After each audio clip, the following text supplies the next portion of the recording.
A gente segue falando sobre esse assunto porque a Petrobras já entregou ao mercado os volumes de gasolina que seriam ofertados em leilão e foram suspensos depois de atingirem valores elevados.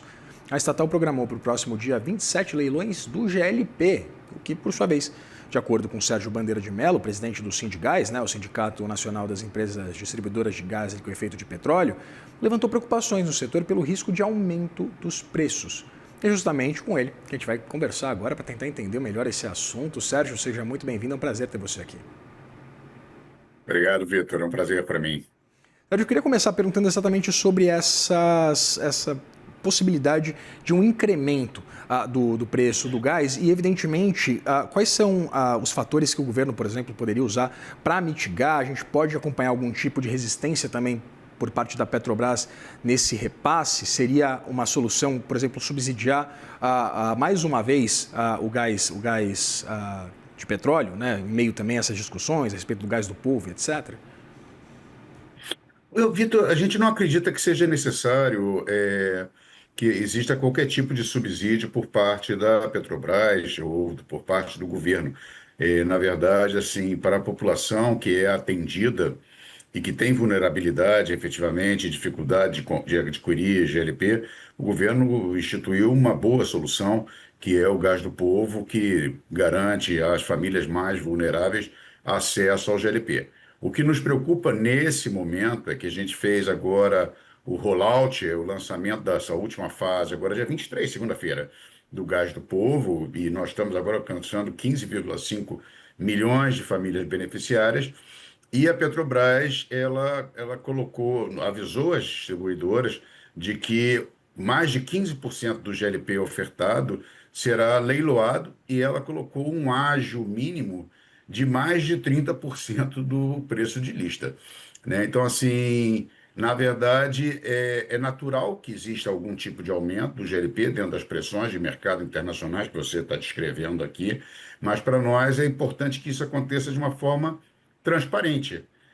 Você viu que no caso do leilão da gasolina, do diesel, foram suspensos pelo impacto que gera para o consumidor final, mas não só para o impacto, não só pelo impacto que gera, mas sim pela falta de transparência. O que a gente imagina é que esse leilão que ocorre agora sexta-feira próxima, se ele for mantido partindo já com ágio de pelo menos 30%, que a gente está falando algo como 11 a 12 reais a mais por botijão de gás, trazendo para o botijão de 13 quilos, isso possa alcançar 26, 30 reais por botijão, que seria absolutamente desastroso nesse momento. A gente não acredita que existe oportunidade de que a Petrobras reavalie o preço dela sem necessidade desse caminho de fazer um leilão com um ágio inicial tão alto. Pois é, esse leilão, né, projetado para acontecer na próxima sexta-feira, como você traz, ele corre algum tipo de risco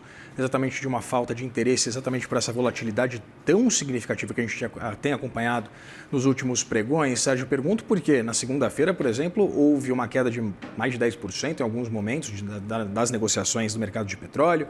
Ontem a gente acompanhou uma recuperação também bastante significativa, alta de mais de 5%. Hoje queda novamente, que já foi mais expressiva, mas enfim.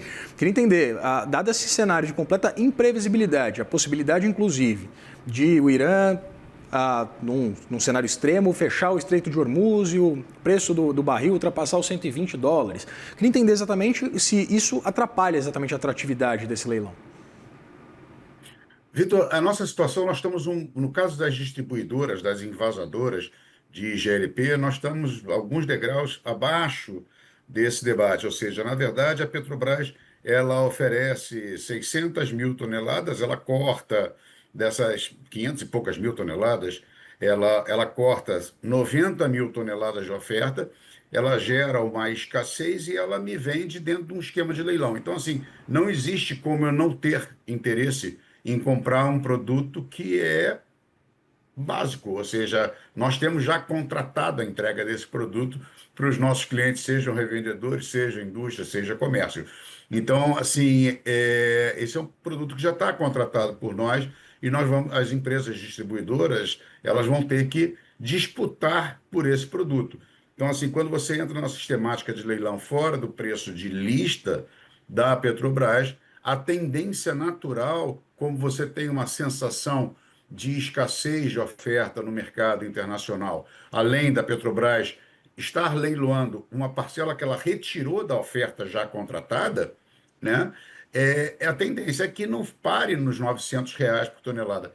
Há um ano atrás, cerca de um ano e pouco atrás, a Petrobras fez um leilão com um ágio inicial da ordem de R$ 850, que são os R$ 900 de hoje, né? E o ágio final pago ultrapassou R$ 2.700, R$ 3.000 a tonelada, porque, na verdade, você tem uma disputa entre as empresas distribuidoras para que tenham acesso a esse produto que é escasso, né? Ou seja, a gente já tem um volume contratado. Quando você imagina que se você compra comigo uma dúzia de ovos, eu tiro 4 ovos e digo para você, esses ovos vão a leilão, mas você precisa da dúzia de ovos, você vai me pagar muito mais pelos esses 4, porque você vai ter que disputar com as demais pessoas, porque a gente não está falando num leilão de um produto, numa oferta adicional. Você está falando de um leilão de um produto escasso. Então, assim, a expectativa é que nós tenhamos um impacto muito por em cima dos R$ 900 por tonelada, pelo menos para esses 15% do produto que vai ser leiloado na próxima sexta-feira. Então, assim, nosso desejo, Vitor, para explicar, para que fique claro, não é a ideia de que a Petrobras subsidie de forma alguma ou que crie qualquer tipo de artificialização. Pelo contrário, que seja efetivamente transparente em qual é o preço objetivo, mas que mantenha esse preço como preço de lista, para que a gente conheça e que para que também, para que o mercado não sofra tanto e que o programa Gás do Povo não tenha um problema de aumento de preço tão abrupto. Exato, isso é uma outra preocupação, né, que tem inclusive a perspectiva de cumprimento do próprio orçamento, né, Sérgio? Mas queria entender exatamente, você citava essa elasticidade do mercado de gás. Há alguns analistas também tratando, por exemplo, sobre essa escalada dos preços, se for algo mais permanente, isso poderia fomentar um processo de eletrificação maior. Você acredita exatamente nessa tendência de um mundo menos dependente do petróleo, evidentemente também do gás? Vitor, eu não acho que vai esticar, assim, talvez, eu não sei o quanto que é esperança, o quanto que é crença, mas na verdade eu não acredito que o preço do petróleo vai chegar a um ponto de ruptura que vá nos levar a uma nova matriz energética devido a esse conflito, tá? É importante a gente ter claro, assim, quando a gente fala de GLP especificamente, o Estreito de Hormuz, ele tem um abalo especial para o suprimento da China e da Índia, que compram volumes gigantescos de GLP, não só para combustíveis, mas também como matéria-prima para a petroquímica.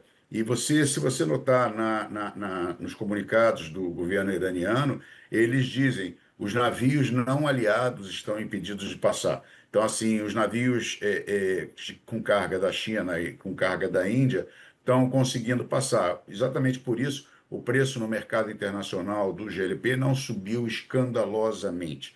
Tá? A gente não tem nenhuma subida gigantesca. O comportamento é um comportamento lateral. O que tem uma desorganização muito grande da cadeia de suprimentos. Eu hoje estou aqui falando com vocês de Buenos Aires, né? E a Índia fez pedidos e compras de GLP na Argentina.